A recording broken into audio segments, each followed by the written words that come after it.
ఇండియాకి పిలిచి మరి పుతిన్‌ని నరేంద్ర మోడీ ఇంత అవమానిస్తారనుకోలేదు. ఇలా నేనైతే అనట్లేదు. వెస్టర్న్ మీడియా ఇంకా చాలా మంది కాంగ్రెస్ సపోర్టర్స్ అయితే ఇండియాలో అంటున్నారు. మ్యాటర్ ఏంటంటే రీసెంట్ గా పుతిన్ గారు మన ఇండియాకి విజిట్ చేశారు కదా. సో అప్పుడు మనం రెడ్ కార్పెట్ అయితే వేయడం జరిగింది. సో అదొక రూల్ టైప్ అనమాట.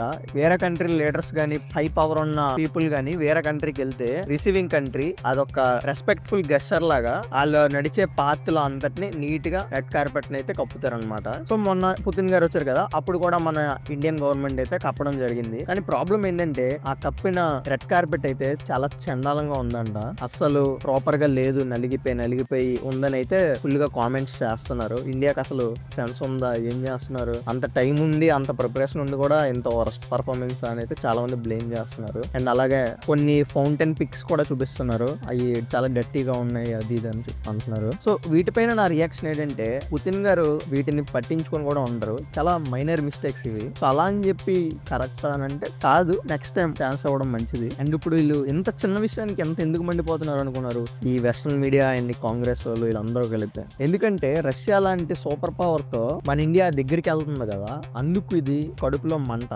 సో ఇది బయటకు ఓపెన్ గా చెప్పలేక అది ఇది అని చెప్పేసి బ్లేమ్ అయితే చేస్తున్నారు. సో ఇండియా అయితే ఇప్పుడు ఏదో ఒకటి అనేయాలి. ఇండియా అంటే పడదు, ఇండియా అంటే నచ్చదు, ఇండియా అంటే ఫుల్ ఆఫ్ హేట్. సో ఎలాగైనా బయటకు కక్కియాలి కదా. సో ఈ విధంగా అయితే ప్రొజెక్ట్ చేస్తున్నారు అనమాట వాళ్ళ హేట్ ని అయితే. చాలా మంది, అందరూ అనట్లేదు, చాలా మంది. అండ్ ఇంకోటి, చాలా మంది యూరోపియన్స్ గానీ అమెరికన్స్ గానీ ఏమంటున్నారంటే ఇండియా అంట వెస్ట్ కి యాంటీగా వెళ్తుందంట. First of all India pro west ఏం కాదు కదా. ఇండియా పాలసీ ఏంటంటే నాన్ అలైన్మెంట్. ఇండియా తన ఇండిపెండెంట్ గా డెసిషన్ తీసుకుంటుంది సిచ్యువేషన్ తగ్గట్టు, అంతేగాని నువ్వు రాంగ్ చేసినా నీకు సపోర్ట్ చేసిన నేను రైట్ అలాగే ఇండియా ఎప్పుడు చెయ్యదు కూడా.